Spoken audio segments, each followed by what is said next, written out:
Hey guys, welcome back to Ed's Garage. So, some of you may have already seen the video where I show that I did the little double bed thing in the back here. Basically, these fold out over the back of the seat backs when they're folded down. And I can do either a one person or a two person if I fold both down. But most of the time I sleep in the truck by myself, so I want to have that seat staying up, this one down, so I can get into this side, change, do whatever I need to do in that seat, then get into bed, and then be able to get out easily in the middle of the night if I have to go to the bathroom or something.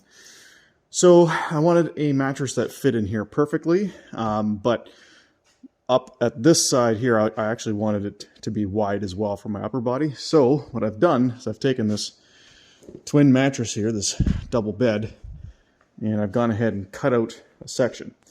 So I'll use that section for the future. If I ever do go somewhere with my wife and we both want to sleep in here, I'll be able to kind of slap that in beside it if necessary.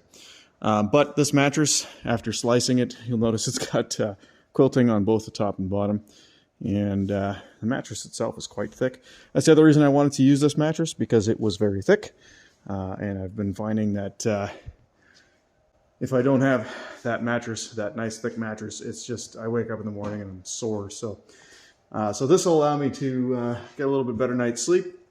And it'll now fit nicely in beside the passenger side rear bench and keep that up with that piece cut out there. But I need to stitch this up because I want to keep the quilting on here. I could just take this foam out and just use the foam. But I actually want to keep the quilting on there, keep this, well, arguably pretty ragged cover, but whatever. So I'm going to make myself a big ass needle. So I'm going to start with this right here. You can see I've got a nail sitting here. I'm going to go ahead and cut that nail off and turn this nail, or cut the head off, turn this nail into a big needle. All right, got the head of that nail cut off. Now I just need to flatten this end. So I'm going to use the back part of my vise here and just a regular hammer. I don't have a proper hammer for this, but that's okay. Let's flatten that out.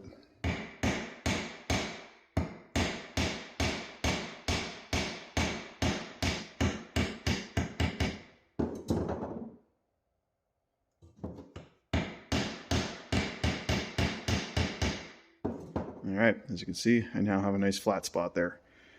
Now I gotta drill a hole in it.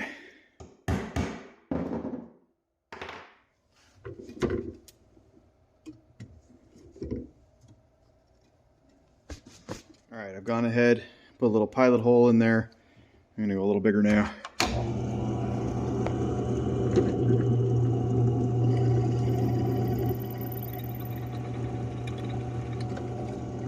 Woo. There we go.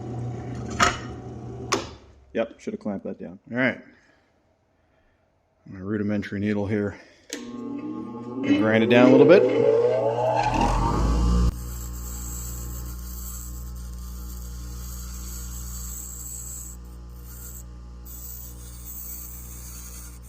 All right, there is my somewhat polished up big ass needle. So the way that I clean this up, I put the needle in the drill here, just spun it around, use some good fine sandpaper so it's nice and slippery. And yeah, now I just got to find some sort of thread that'll fit through that hole that's going to be nice and strong.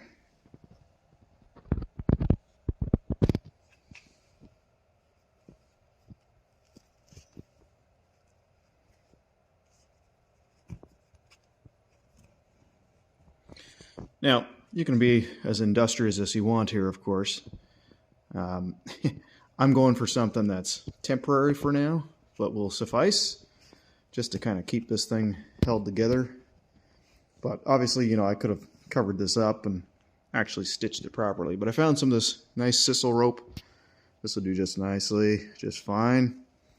And it doesn't need to look good, doesn't need to be perfect. It just needs to be functional. So this will kind of hold it all together. I'm not really worried about this showing, to be honest. And this cover on this mattress is actually quite tear resistant as well, so I'm not really worried about this coming loose, even though it doesn't look like there's much holding it on. It seems quite strong. I even had trouble getting the saw to cut through that. So, all right, I'm going to keep working on this and just get it all the way to the end there. I am running out of sisal rope though, so hopefully there's enough on that roll. All right, it ain't pretty, but it'll do. And it's probably just temporary anyway. Okay, let's throw it in the truck and see what it looks like. All right, so this is the procedure for putting my bed down. Basically, I need to move the seat all the way forwards, both the backrest and the base. And not just like that, but I also have to tilt it down here and up in the back so that that seat is as far forward as it's capable of going. Then you can put this out here, straighten out, pull the top down. There that goes. And now this part, wow, it just clears, as you can see. But then I have to fold this part out. And you'll notice there's a little block right there. So one part goes onto that block, the other part goes onto the armrest, and now it's totally flat. So when I'm driving, I can actually leave the bed in here. Basically, I just take this, I fold it up underneath, and then I squish the end of the bed with the seat. So I get into the seat and I kind of help it along and I squish the bed. But then somebody can still sit in that seat.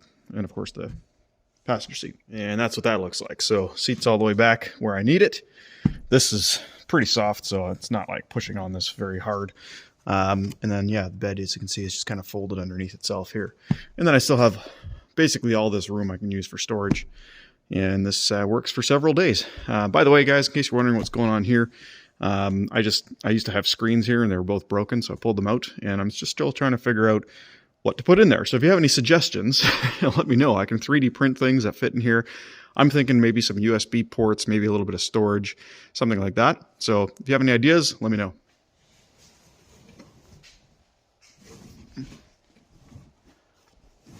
All right. There we go. Now, this side is raised up a tiny bit. That shouldn't be a problem because I actually lay right here. But the reason I wanted this extended out a little bit is because that way I can kind of just, have my hands there or whatever if I'm laying on my side. And it'll kind of force me to kind of stay on this edge, which is perfectly fine because I often lean up against this anyway. All right, so now I'm going to go ahead and get in and see how this all works. Now, I did just put my back out this morning, so it's a perfect time to see if this is comfortable or not. But as you can see here, there's the mattress. Switch the camera to my right hand here. All right, so ordinarily I'd get in, and now I can actually relatively comfortably change right here. There's not a lot of room, but this seat will also be further forwards because I normally carry my cooler on the seat and then the rest of my stuff on this seat. But now that I'm undressed, I can actually just get into bed. I do have a grab handle here which can help. I've got a grab handle here which can help as well. But, I mean, ultimately, when I'm on the bed, I don't need to be worried so much about the space here. Okay. Now, I'm 6'2". You can see it's just long enough for me, but I can also put my feet right over here if I need to stretch out a little bit further, which I do often find myself doing. Now, I've also done something with the door here, as you can see. I got a rope, so I can take this rope off, and now I can pull the door shut. Boom. And then I just put the rope back. There we go. Alright. Now, if I have my feet up against the seat, my head is right up against this door here. Another cool thing with this door being like this is in the morning, if I want to sit up and be on my phone for a bit, I just prop my pillow up against the door there.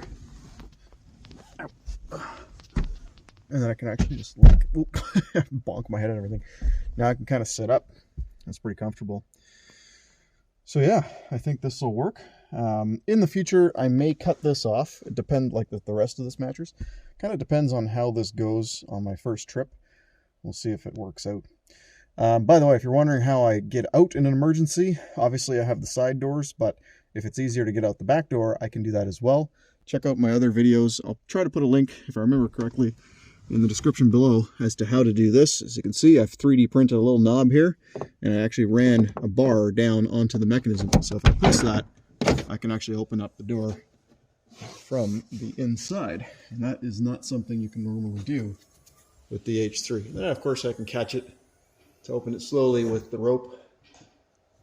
I'm doing all this, kind of hanging out the truck. All right. Anyway. Yeah. There we go. Thanks for watching. Don't forget to like and subscribe. Comment below. Take care.